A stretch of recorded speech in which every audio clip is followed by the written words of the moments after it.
So this week we're gonna talk about amortized analysis. It's gonna be kind of new to you, I guess. Have you like seen amortized analysis before? One? Okay, just a bit. Okay, so like last time, like I already talked just a bit about amortized update time for single source shortest path algorithm, right? The eventual lottery. The analysis for that algorithm is straightforward. But just to remind you what is amortized analysis, right?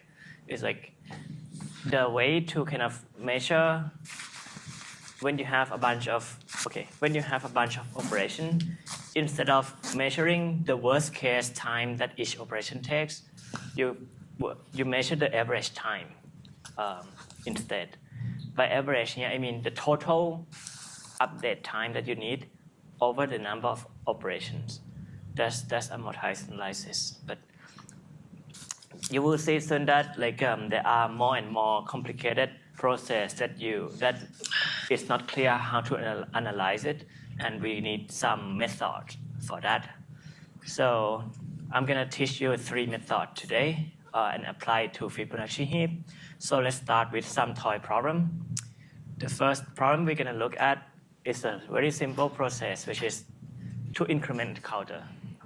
Okay, so imagine that you have a number x in binary, and you just start with 0, and in each operation, I just increment x n times.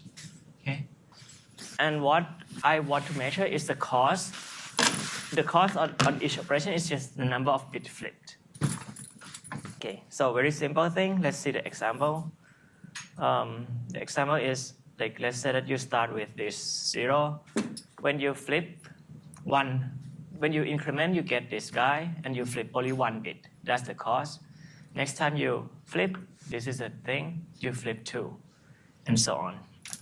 So at some point you might like let's say that you flip up to here. Here the cost here is gonna be 4, right? Because you flip all the bits. Okay. And then you just pay 1 again, and so on. So that's like a simple process, and you can see that in this example, if I flip like 16 times, oh, what?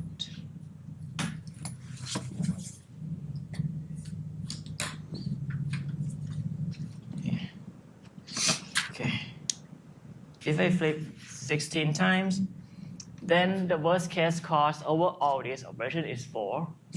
But in general, if I flip n times, the worst case cost is going to be log n, right? Because like at some point you're going to flip all the bits. But how many bits are there? Log n. Now, but if you see what's the amortized cost here? The amortized cost in this case, if you count the total number of bit flip, it's going to be, just sum everything up here. It's going to be 13, and how many operations is 16. So this is less than 2. So this is just some example where amortized cost is much smaller than worst case cost. Like this is going to be actually always at most 2, but that kind of grow in n. That is like log n. And in many situations, actually, it's going to be enough to just get small amortized costs, not trying to show that the worst case cost is small.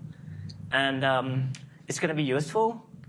You will see that like application of that today. But first of all, we need to learn how to bound the amortized cost. So there are 3 ways. The first way is to do some direct analysis. And let's try to, like, let me give example how to do that, right? For this particular problem. So suppose that I said that, okay, I have x, and the least significant bit is 0 bit. This one is the first and second and third, and so on. Okay. Now if you look at the kth bit, okay, you can see that this kth bit is going to be flipped only after every 2 to the k operation, right? It's not going to be flipped too often. Like this guy is going to be, like the zeroth guy, going to be flipped every operation. But for the case guy, only after 2 to the k operation, that's when you flip. And now it means what? If I have n increment, then the total cost that I spend on the case bit is just n over 2 to the k. Make sense?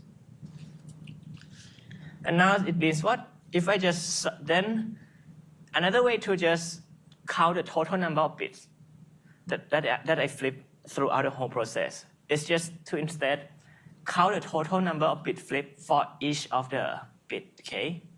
So I just sum up over all k here, and the cost that I flip the case bit. And what's this sum? It's going to be at most 2n. Right? So it means what? It means that the amortized cost, which is the total cost over the number of operation, is just at most 2. So you see, like this is a way to directly analyze the process. Okay. So I give you some exercise for you to think about. What if instead of flipping the k bit cost you not 1, but what if the cost is 1.9 to the k, or 2 to the k, or 3 to the k? You should try to see yourself what is the amortized cost. Hint is that if this is the case, then it's still O1. This now is going to be log n, and this now is going to be much more than log n. What is that? Anyway, let's move on.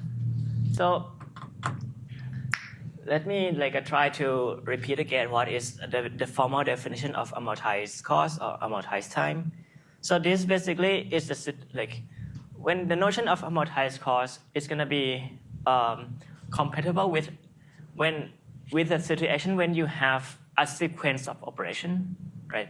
Just like this example when you increment the counter, or any data structure. In the data structure, you have a bunch of operations given to you. Can be lookup, can be search, can be delete min, just a bunch of operations. And now, suppose that there are k operation that is given to you so far, and ti is the actual cost of the ith operation. Normally, when we analyze worst case time, we said that the worst case time is t if overall I, the actual cost is at most t. So that's simple notion. But for amortized time, right? Just like we have seen, this is just the total cost over the number of operation. If this total cost over the number of operation is at most t, that's when we say amortized time is t. Another way to say this is that the total cost is t times the number of operation. So just note again, when amortized time is at most t, it might be the case that particular operation might take much more than t time, but on average, when the cost is average over the sequence, the whole sequence, that's still at most t. Okay. So now let's see the second method to bound the amortized cost. And this is going to be, I hope, maybe new for you. So the way to see this is, first of all, you need to think, the way we think about this method is to think financially. So let me tell you some metaphor. Okay.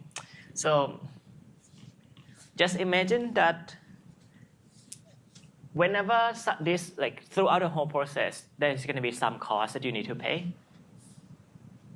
Imagine that you need to pay, you just pay $1 for each unit cost in the process. Whenever, whenever something costs, whenever the process costs you something, you just pay $1.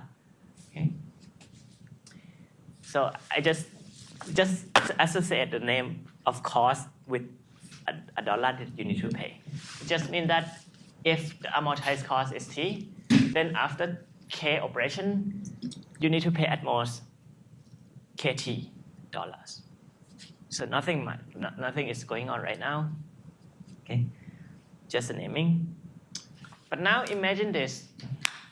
Imagine that suppose that you don't want to just wait until the process costs you something and you just pay immediately at that time. Okay.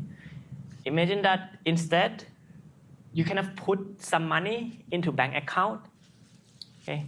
It can be at any time that you put this money to the bank account, not immediately when the process costs you something. So this is you. This is a bank account. And this is a process. This is a process. So you just pay money to the bank account at any time. And whenever the process costs something, it just automatically reduces the money from the bank. Okay. So just imagine something like this. Like you just say that you can pay to the bank at any time. But whenever the process costs something, it just deduces $1 from the bank account automatically. Yeah. Okay. Now, this is just very simple. So it means what? If you have the amount, if you have some payment scheme such that for each operation, you only need to pay $T to the bank account, and you make sure that after each operation, the bank account have money at least zero. Then it means what? It means that if there are K operation, you need to pay in total just KT dollars, which means that the amortized cost is T at most. Like nothing is going on right now, right? But this makes sense, right? If I can say that amortized cost is at most T, if you have a way to if you know that you can pay to the bank account only at most $T per day per operation, and the money on the bank account is at least zero. You might have some spare money on the bank account, that's fine, but you just bound the total money that you pay to the bank. So when we want to what we want to do is to design the payment scheme such that the total money the money that you need to pay to the bank on each day or on each operation is small. If you can do that, then the amortized cost is small. So still quite abstract. Let's try to see the example. Okay. So first observation is that note that when you implement this binary number, right? Okay, the real cost can be a lot, but the cost is big only because you flip a bunch of 1 to 0. But you will only flip from 0 to 1 only once. You never flip from 0 to 1 more than once for each operation. It's just how binary number works. That's nothing. Okay. Okay. So now this is just an observation that you should keep in mind. Okay, now let's try to apply the bank account method. So think like this. Each bit of x, okay, each bit of x. Think of it as it's a some bank. It's a bank account on its own. Okay. And what you want to maintain is the following. You want to maintain that whenever this bit is 1, you want to make sure that there is also $1 on this bank account. Okay. If the bit is 0, no need to put the money. Okay. Suppose that I want to maintain this invariant. This should hold at all time. Okay. So for example, if somehow this is my x,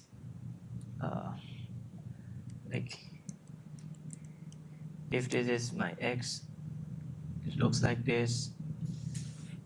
Then I will have some money, $1, $1 here, $1 here, $1 here, and 0 here, and 1, and 1.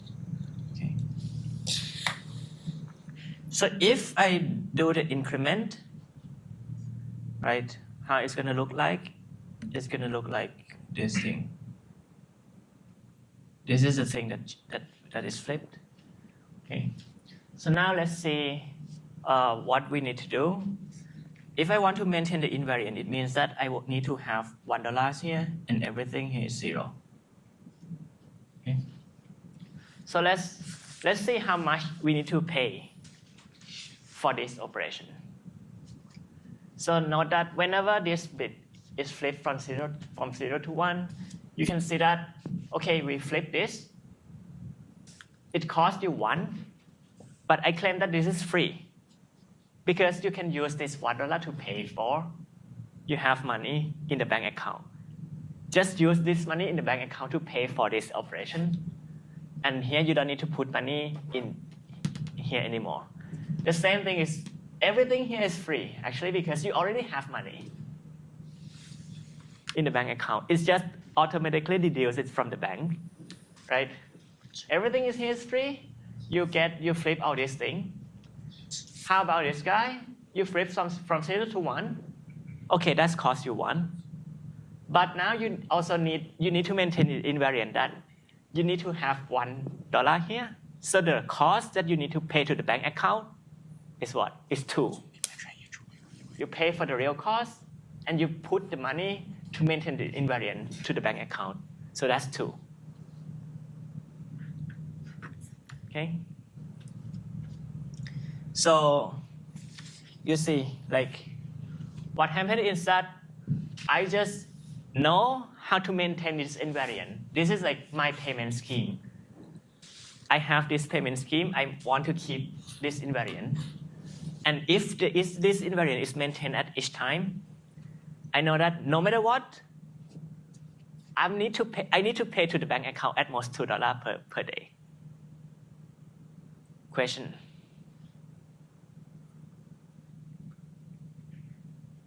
Okay, so you see the amortized cost is 2 because I just need to pay to the bank at most $2 at each operation. Okay, so this is the time to ask questions because we're gonna need to understand this, and you need to use this method. If this is not clear, this is time to ask. So the annual has cost $2 per day. Now the whole string of No, like, so we see before, like, use from here we see that if you have a way to pay at most $2 per operation, like if you have a way to pay at most $3 per operation, then it means that your amortized cost is at most T. And I just show you how to pay at most $2 per operation. It just means that amortized cost is 2. Okay. Yeah. Operation just to is incrementing at once, right? Just incrementing by 1 only. It's just some simple process for, like, it's just something to tell you what's the method look like. Okay. Okay. More question before I move on. Good. Next method. The next method is called potential function. This is even more general method. Actually, it's strictly more general than bank account method. So you like to know this, I need some definition. Okay. Okay. So the definition looks like this.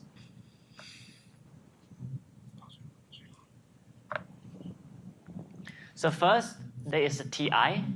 The same thing. It's just a cost, the real cost for operation I.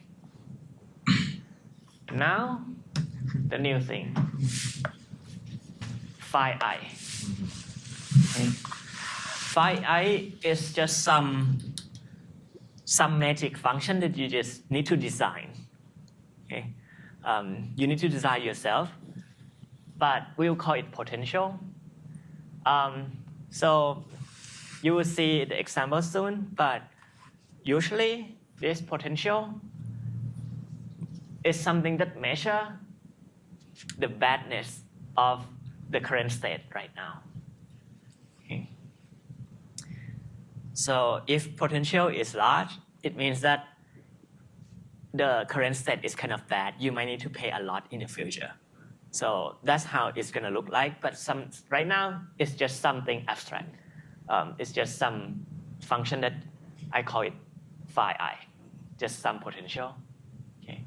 But once you have defined phi I, then there is another one called AI, which is defined like this. It's just a real cost plus the increase in potential. So right now, you don't need to understand anything. It's just the definition. Okay. TI is the real cost. This is the increase in potential. And the sum of the real cost plus increase in potential is AI. And the increase in potential, I just write it like this too. Okay. So I actually will call this AI the amortized cost. And right now, you shouldn't have any idea why I even call this amortized cost. I will just call this amortized cost. And we will see soon why this is a name that makes sense for AI. Okay. We know before that like amortized cost, the definition of amortized cost that we have seen before is just the sum of real cost over the number of operations. That's amortized cost, right? But I'm going to call this guy amortized cost, and you will see why soon. Okay.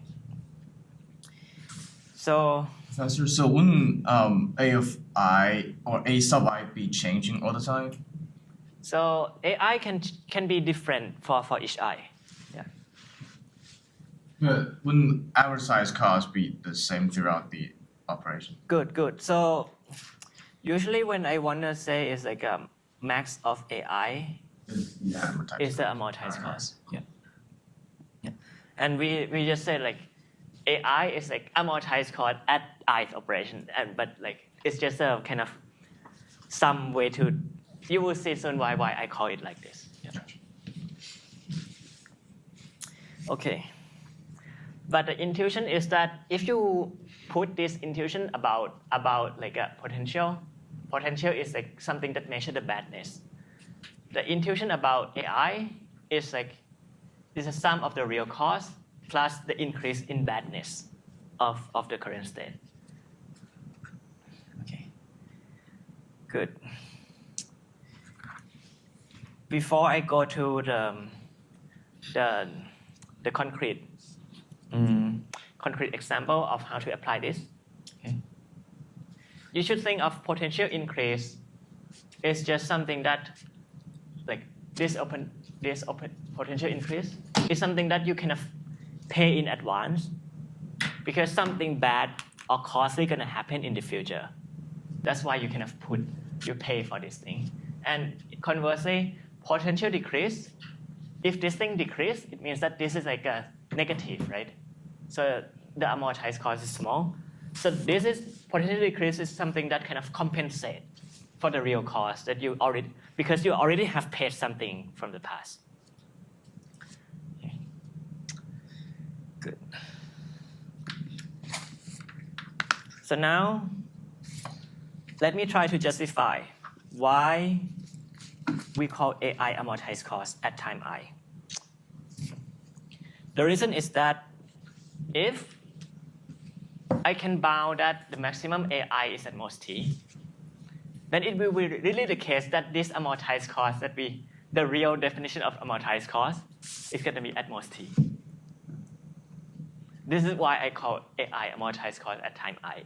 Because if the maximum amortized cost is small, is at most t, then this original definition of amortized cost is small. And let's see why. This is just some simple calculation, really. So we're gonna assume, let's suppose that phi 0 is 0 and phi I is at least 0. This is usually gonna be true, like when you decide the potential function, and you will see the definition, see a lot of the examples soon. So let's assume this. And yeah, if max of AI is at most t, then the amortized cost is at most t. So why is that? Well, each of the AI is just ti plus the increase in potential. And now if suppose that you sum all the AI, you get this sum. But now this thing telescope. This is telescoping sum, so you get phi I minus phi 0. Now just change the, switch the, like rearrange a bit. Put this here, put this here, right? Now, what do you know? This is 0. This is at least 0. So this is at most sum of AI. And if you multiply, divide this by n, divide this by n, this is just the average of AI, which is at most the max of AI.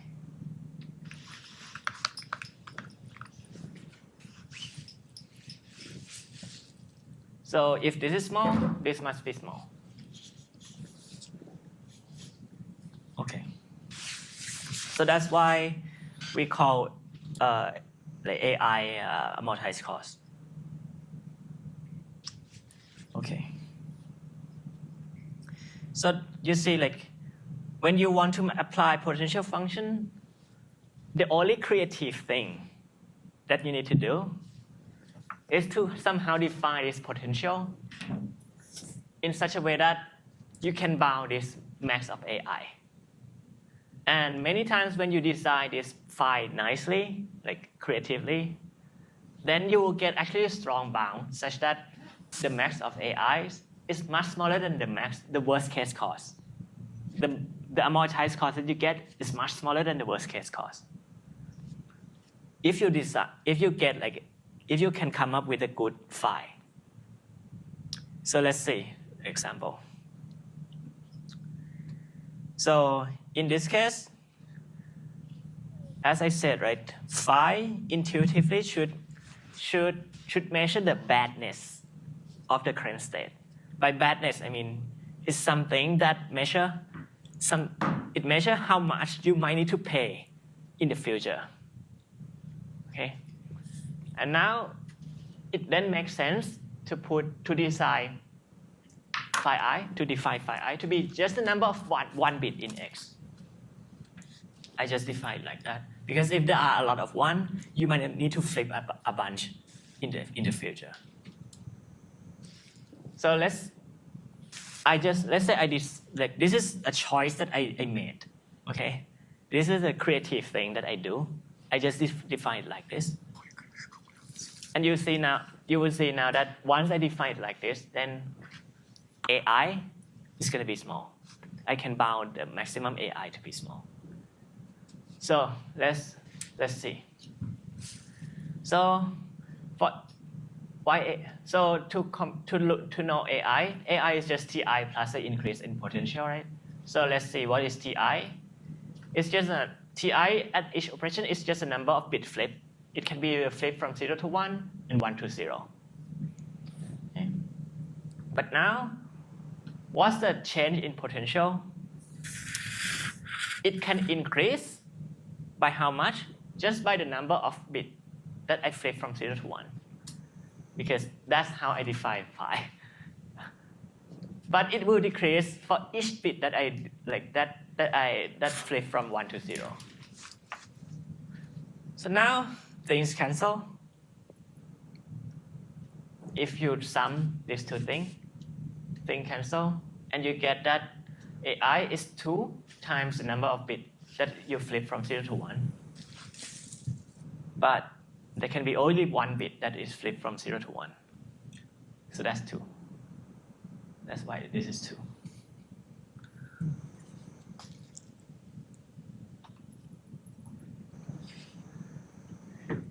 So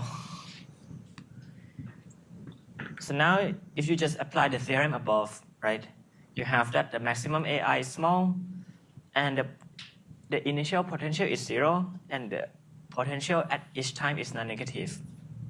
Then you get that the amortized cost is indeed at most 2. Okay. Question about this?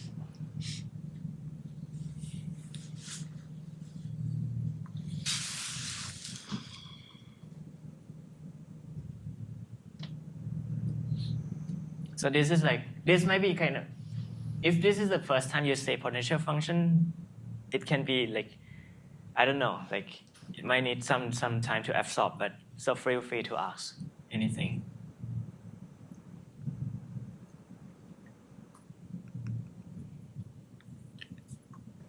Okay, good. So let's see. Let's try to apply this, right? So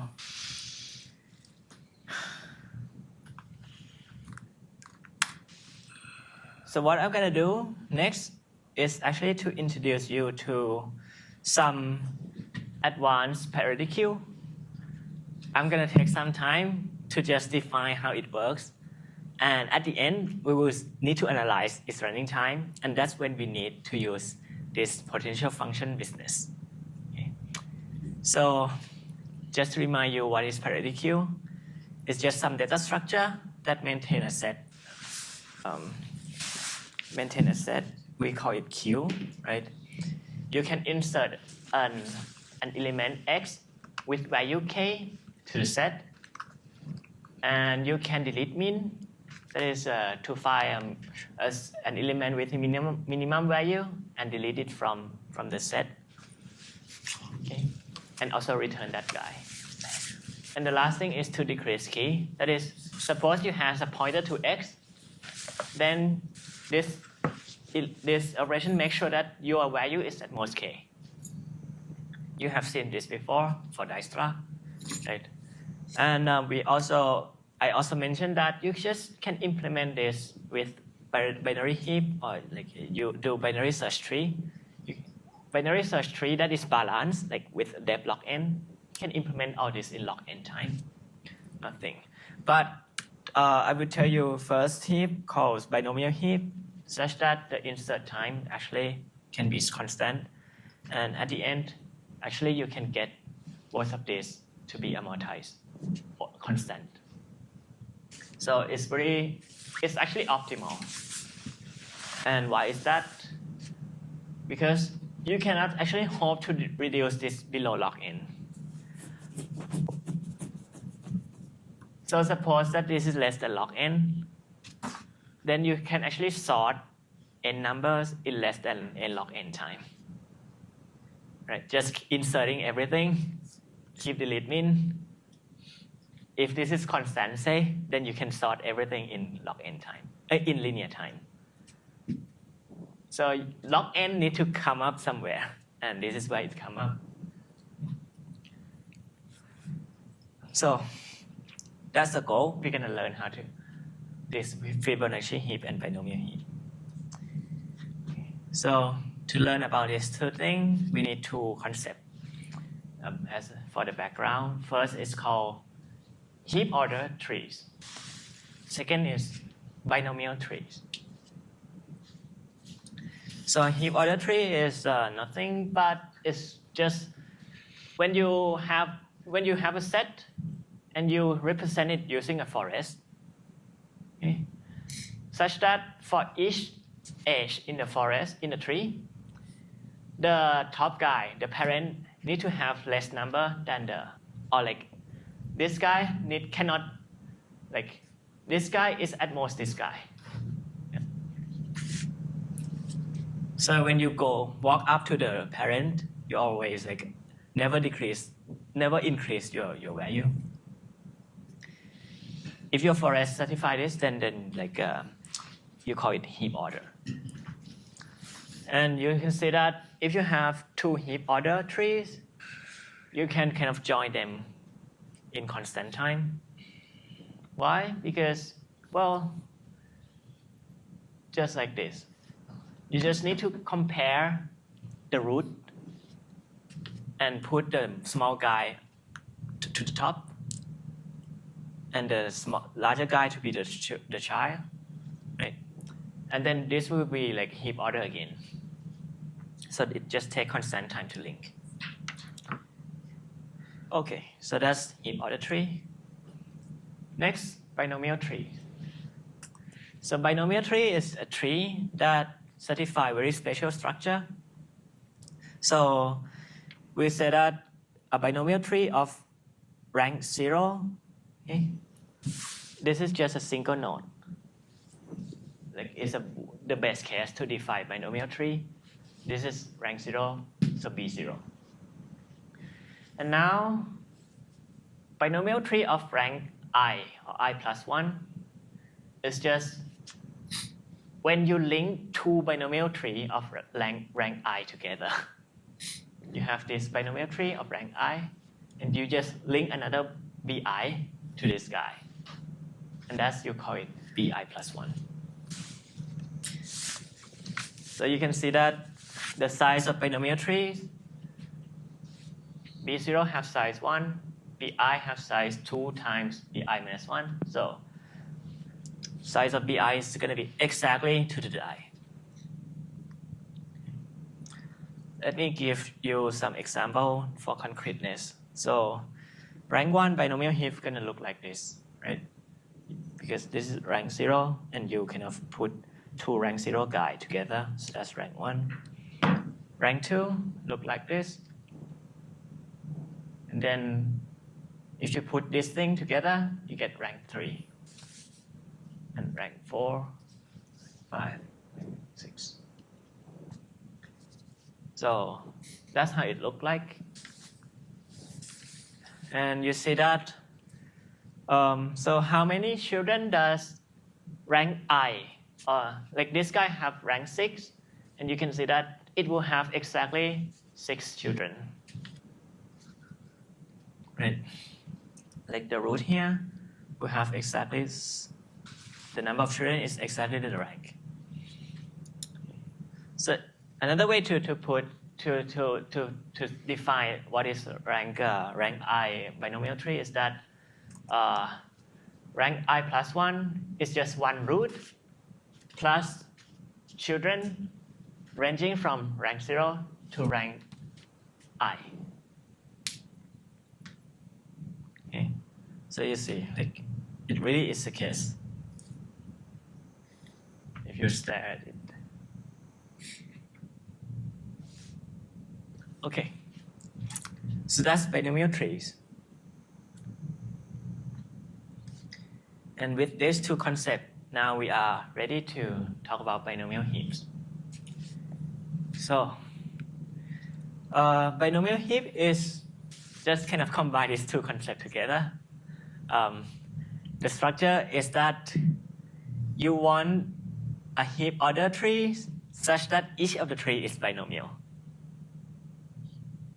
Each of your tree is binomial. And each of, like, there can be only at most one tree for each rank. So the structure of binomial tree, binomial heaps is like, it's a forest. Each tree is binomial tree. And that guy is also heap order. So if you want to maintain this structure, right, when you want to insert, it's very simple. You just insert a new node. That's just like the rank 0 tree, a new rank 0 tree. Add it into your list. But now there might be 2 rank 0 guy. So now you just need to maintain property 2, you need to do something. So let's see example. Like, this is how binomial heap look like, right? Just a bunch of binomial trees. Each of this is heap order. So I insert one guy, but there are 2 rank 0 guys, so I need to link them together. But now there are like too many rank 1 guys, so I link again. And I keep doing this until each rank has at most 1 tree. 1 tree. And once this is the case, then I'm done. Yep. So this is basically sacrifice a hell of a lot of space for like the amortized insertion speed. The space is still like locked in, right? Like what do you mean? Why are we sacrificing a lot of space? Because if you insert an element, wouldn't you have to like make a copy and stuff? No. You just like connect the trees and that's it. You don't have to like make copies. Yeah, you just really connect the tree. Yeah. All right. And So what it's- about like maintaining the heap property? How would you do that? How to maintain the heap properly? So You have to do You- like the you- log and swipe thingy that's talking 281, if I remember that correctly. so you can think like you have a pointer, right? This guy have a pointer to its children. So like it's just a tree with pointers and so on. I'm not sure I answer you. You can continue. I'm gonna think about it. Yeah. I think he's talking about like actually putting the node in the right place in the tree that it ends up in. Putting a node on the right place. So if you connect the thing, it connecting the should take only one. yeah. Yeah. Based on like Yeah. the previous thing. I'm just thinking. So yeah. So I just think of this as like really just a graph. And when you try to link anything, just compare the value of the two, and put if this guy need to be a children, just put the pointer from the root to the new children, to the new child. If this is so awesome, why don't we teach it in like lower level CS class? I don't know. Yeah. Maybe because it needs amortized analysis. So yeah. So if let's say the sparse tree is not empty, will the rank be? You will need to link again, and you get the rank 4 guy. You link again, and link again, and until there is only one tree per rank. So it will go to rank 6. Yeah. Okay. Yeah. Okay. So you keep linking until there is one tree per rank. And yeah, just to make sure, yeah, if the value here is 7 and this is 5, which one should be the root? It's the guy with smaller value, right? So okay, so that's insertion is clear. And can you tell me why is it the case that it takes just log-in time to insert?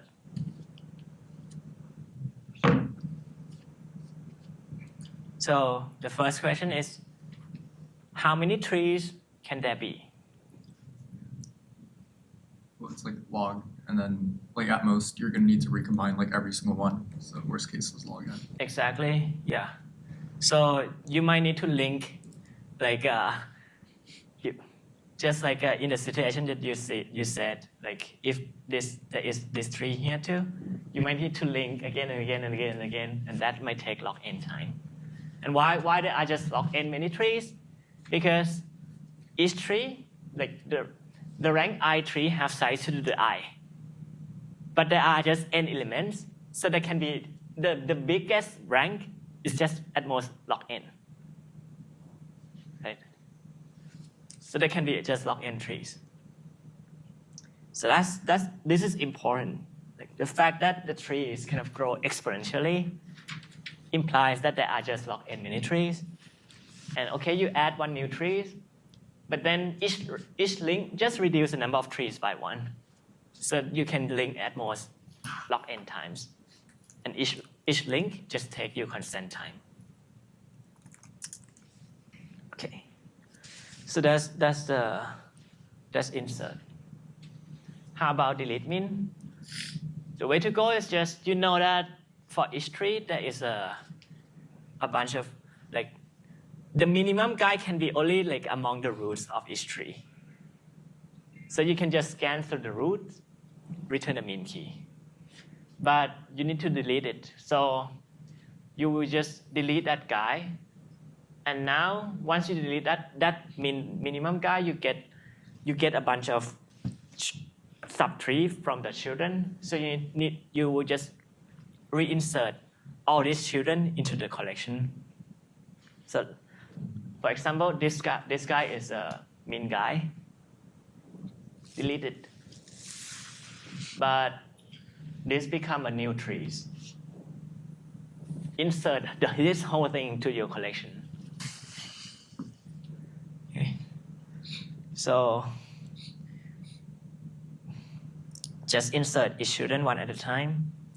So now, like each of these guys you insert. But now there are 2 rank 3 guys. So what you do, like before, keep linking. Now there are 3 rank 4 guys. Just keep linking until there is just one guy per rank. That's when you're done.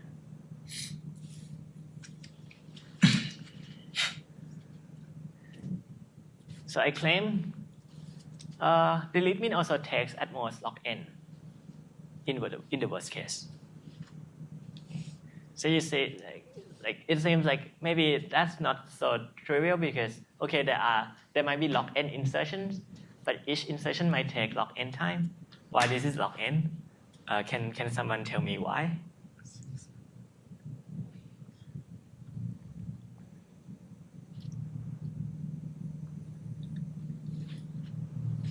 Because for the insertion, for the delete insertion, you're not inserting in the worst case, or like it is the worst case. It's the worst case actually. It's the worst good. case insertion. Yeah, that's the worst case insertion. But this, like, it's not clear that each of these insertion must take log n per insert. That's why it might not be log square. That's the point.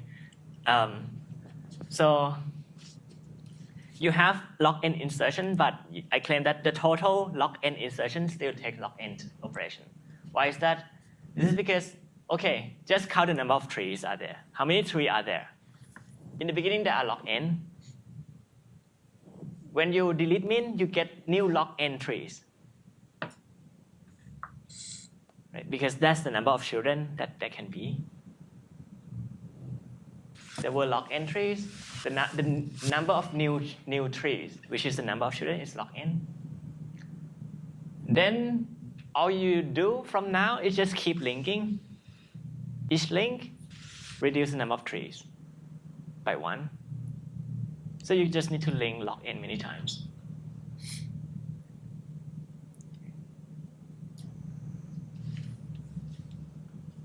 Make sense? Make sense? No? Okay, ask question.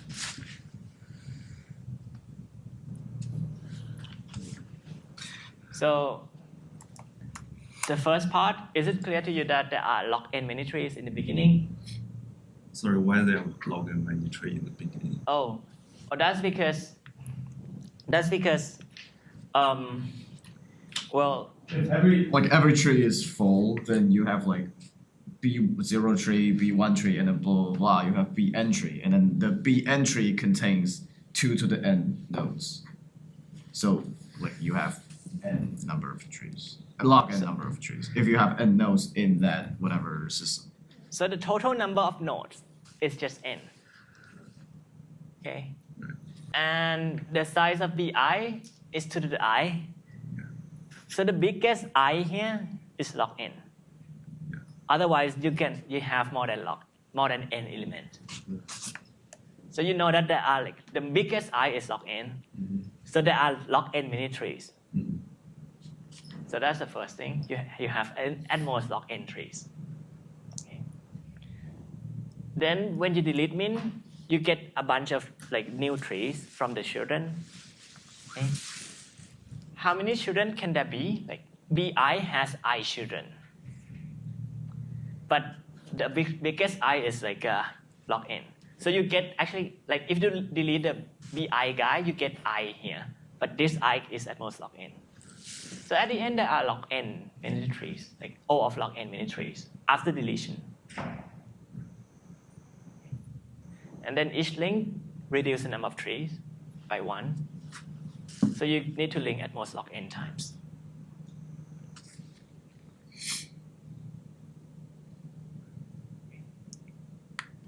Good Does question. that take in consideration of like comparing, let's say, how large is this tree, and then like, let's Yeah. say if you want to combine bi tree, right, or like bi minus 1 tree, then you have to compare. Hey, is this b0 bi minus 1? Is this b2? Good question. You can kind of just maybe like keep a bookkeeping, like have a bookkeeping for each node, which this node have which rank. Okay, gotcha. Yeah. Yeah, good question. Some more question.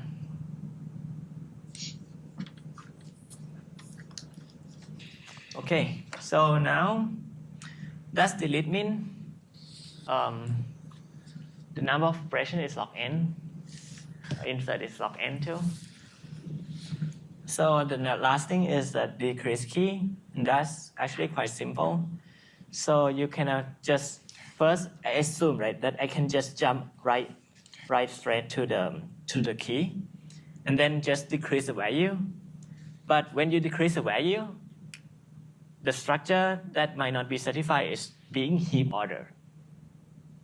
So what you do is just kind of keep swapping up until it is heap order. For example, you have this guy 7. You have a pointer to this guy and just decrease the key from 7 to 4. But now this heap order is broken, so just swap and look at the parent. And if the parent is good now, you stop. But you might need to keep swapping until the root. Okay. So the time that you need to pay is basically the depth of the tree. But what's the depth of the tree? Log n at most. Because even the rank I guy have depth at most I. Can you repeat what the decrease key is gonna do again? Decrease key literally just go to that element and decrease the value of that guy. So you can only do it for the root node for the heap? Like every element is just a blue node, right?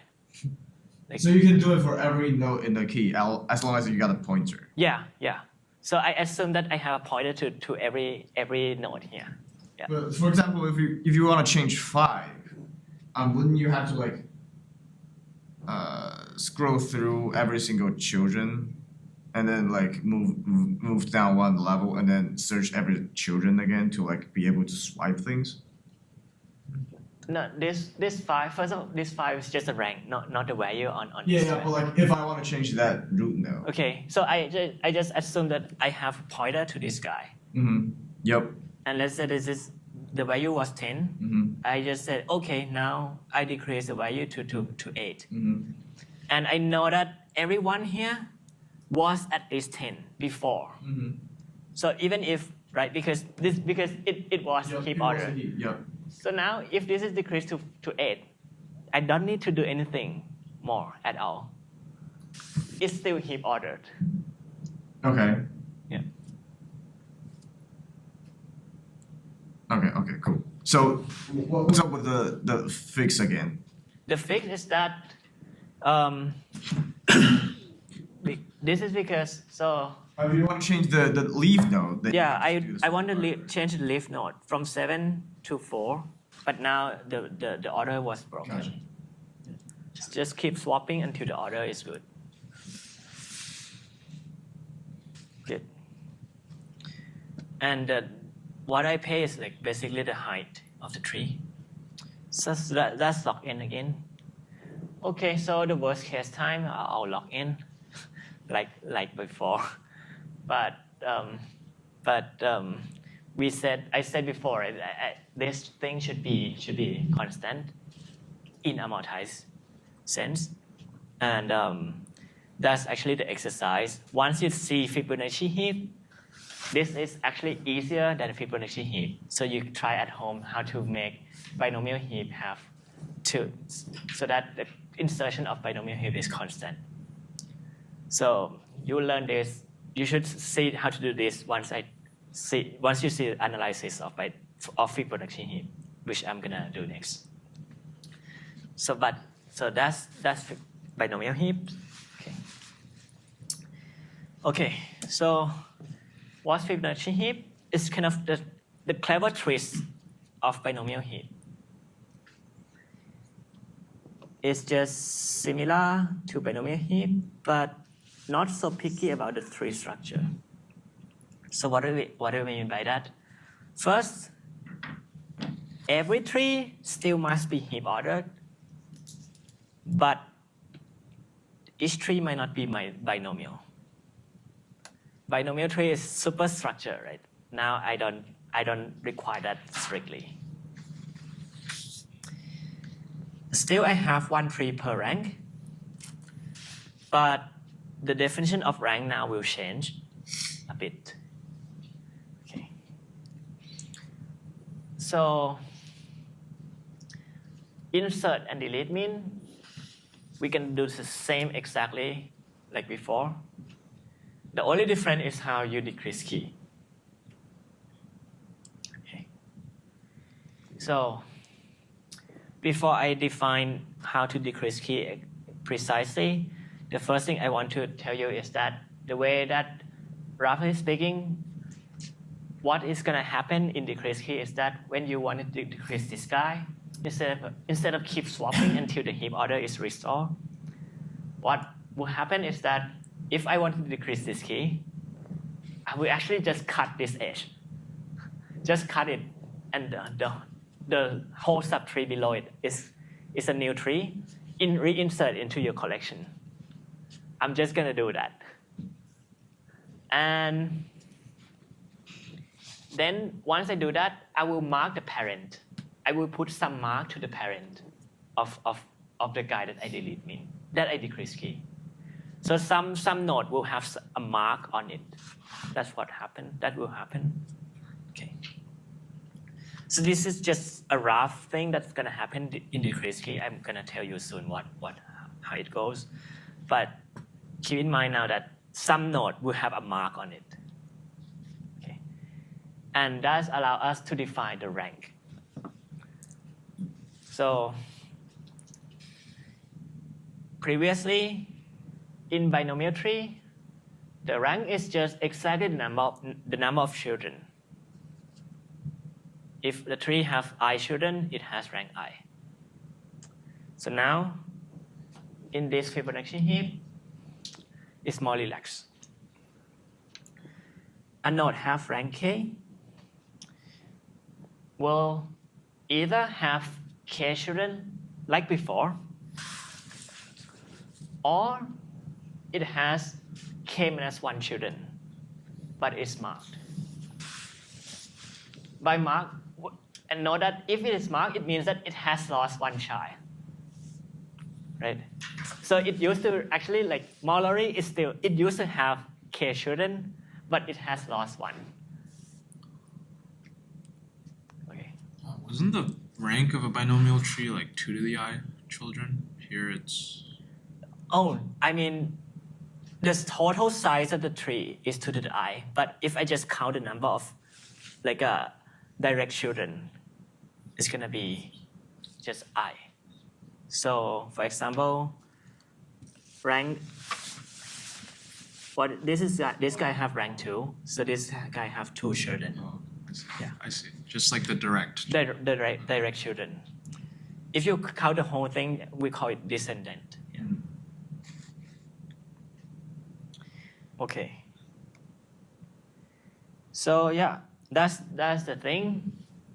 Now rank K guy can have K children or K minus 1 children, and it's marked because it just have lost one before.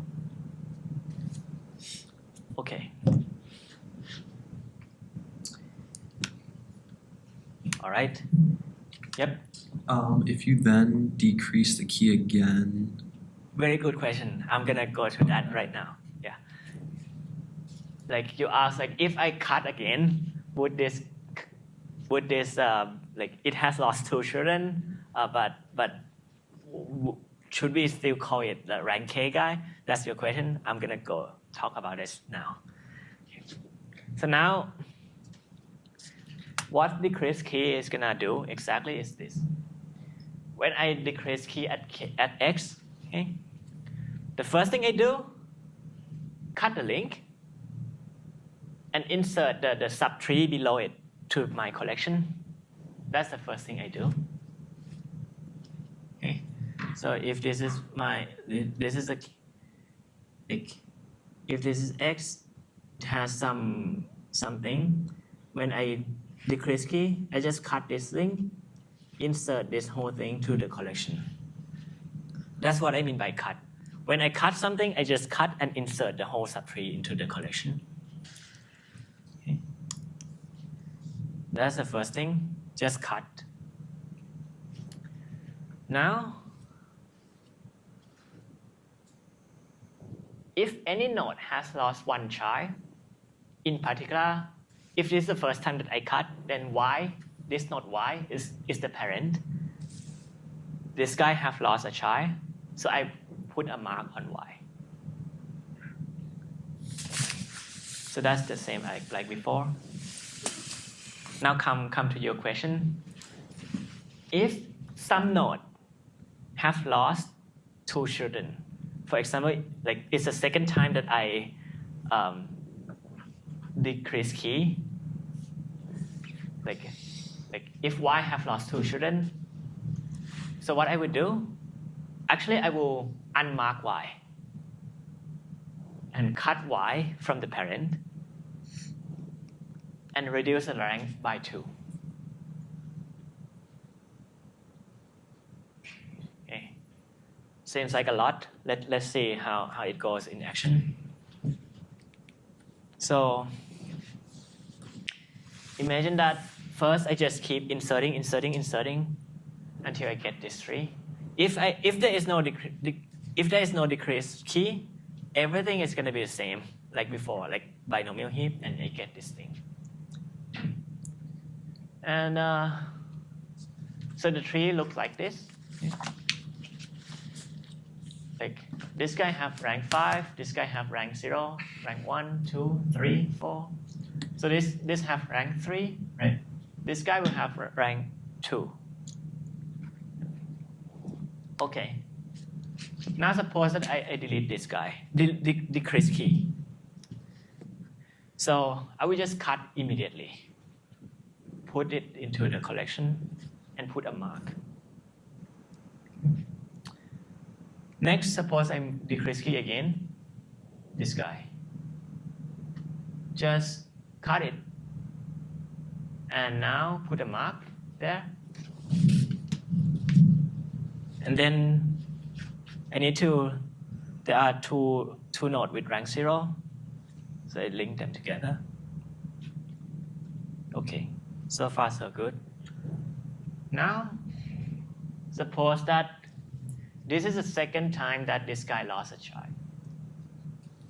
Like I decrease key here. Okay. So this is the important thing. So I will do the same thing. That is, when I decrease key, I just cut it. And I will need to, like this guy have rank 1. I need to link the rank 1 guy together, but let's come to focus here. Okay. So this guy has lost 2 children. So what I will do is unmark it and cut it and reduce the rank by 2. So it has lost 2 children, so I unmark it and cut it. Now it's here. And the rank is reduced by 2. Okay?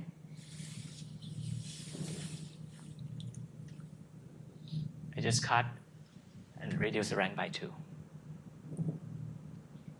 But now, this guy have lost 2 children. So do the same thing. Unmark and cut and reduce rank by 2. So this have rank 1, this has rank 0. Question so far? Yeah. So you keep cutting if you need to, like upwards? Yep. Okay. Whenever any node have lost 2 children, you cut immediately, and this might propagate. Okay. Yeah. If you have like a node with rank at least, like say it's like more than 2, say it's like 5 or something, and you remove 2 of those 5 things from it, and then like in that case it would still have 3 children, and you would. In that case, like if you have lost 2 children, you will just reduce your rank by 2. It's like very nice because like it originally had 5 and then it lost 2, now it has 3, but now you're turning its rank to 3. Exactly. So the rank now become the same as the number of children. Yeah. So you see, because whenever it has lost 2 children, you reduce the rank by 2. So your rank is either the same as number of children or just the number of children minus 1. No, I mean, the number of children can be like the rank or the rank minus 1. Yeah. Good. Professor, so if you cut the tree on the 5 tree and then you cut 1 more children, and now it becomes like children of 3, right? Yeah. But it got no parent. What's it gonna do? So I would just say that when I say I cut, so there is no parent, so I just don't cut And then reinsert. and reinsert it. But now this guy needs to have rank 3, so I just insert it here. And then like it doesn't really matter how many nodes there's in that tree, right? Yeah. So you will see soon that, like, I would talk about the size of the tree with rank I soon. Like I will say that it still grow exponentially, but it's not clear right now why. Yeah. Okay, I have cut and like get a bunch of this guy. So I also need to maintain that like there is only 1 guy per rank, 1 tree per rank. So just keep linking like before. Link, like this guy have rank 1, this rank 1, so link again, and that's it. Okay, so good. So now I want to say this. Like we see before that, okay, for binomial heap, the number of, if you look at rank I3, the number of children is I, the size of the tree is to the I. That's important because if you have this, then everything is kind of locked in, right? The number of maximum rank, the height of the tree, and so on. If you have this thing to be exponential, you can bound a bunch of things to be at most locked in. I want to say that, okay, for Fibonacci heap, the number of children of rank I3 is I or minus 1, I minus 1, like before, like I described. If it has I minus 1 children, then it must be marked. So this is just trivial from the description. I'm gonna prove that the size of rank I3 is also exponentially large in I. Not to the I, but still large. And if this is the case, you have that, what's the maximum rank? The maximum rank is gonna be log of this guy in, which is still log in. And the depth of the tree and so on, everything is, log in. So we're gonna prove this. Okay. So what's the size of the tree? So the way to analyze this is that, let's suppose that I look at a node. Order the children by the time that they join from left to right. So time that I keep linking, this is the first child, second child, and so on. Okay. My claim is that the ith child of any node will have rank I minus 1, at least. You will see soon why. I will prove it in the next slide. Suppose this is true. Then, suppose I define Fi to be the minimum size of rank I3 in Fibonacci heap. So what's the minimum size of rank 0? Is 1. It's just a node. How about minimum size of rank 1 guy? is also 1 because it can lose a child. Exactly. You used to have this guy, you can lose this guy. Good. What about the general case? In general, rank I guy, in the worst case, it still have at least I minus 1 children. Okay? So the size of the rank I guy is first the root, which is 1, the size of the first children, but the first children will have rank at least 0. Then the size of the second children up to the size of the I minus 1 children. But the I minus 1 children will have rank at least I minus 2 by the claim. Okay? So you with me? Like, this is a root. Root is here. And this is just the size of minimum size of I minus 1 child.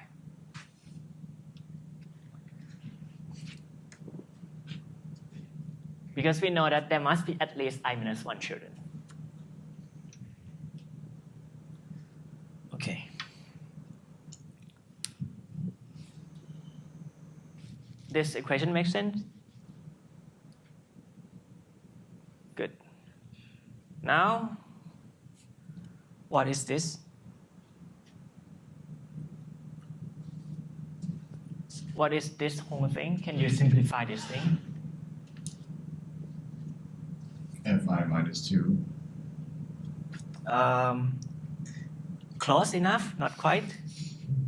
Super close. Try again. Fi minus 2 plus 1. Yeah, it's Fi minus 1. Why? Because, well, Fi is just a sum here up to I minus 2. This guy is a sum of the same pattern up to I minus 1. So this is just Fi minus 1. Okay? Now, what it means, Fi is Fi minus 1 plus Fi minus 2. So that's Fibonacci sequence. So it means that the size of Fi is like a growing in this ratio, exponentially in like this golden ratio stuff. Okay. So you see, like, because now the size of the tree growing exponentially, it means that there are just log n many trees. Good. So let me prove the claim. I have this claim that I didn't prove. So when we have anything, we're just going to prove it by induction on time. So if I have a tree, right, and let's say that I cut I child, right, then this guy, this children, change its position, but the position that it changed is moving in the good direction for us, actually. Because this guy, the jth child, become new ji minus 1 child. It used to have rank at least j minus 1. Now it just needs to have rank at least j minus 2. So if this is true before, after cutting an edge, it stays true. Okay. How about when you link any two nodes together? Well, suppose that this guy is a node with rank rank I k minus 1. Well, suppose that it's unmarked. Then it used to have, before linking, it used to have k minus 1 children. Okay. So when you link together, the new child gonna have rank, gonna be the kth child.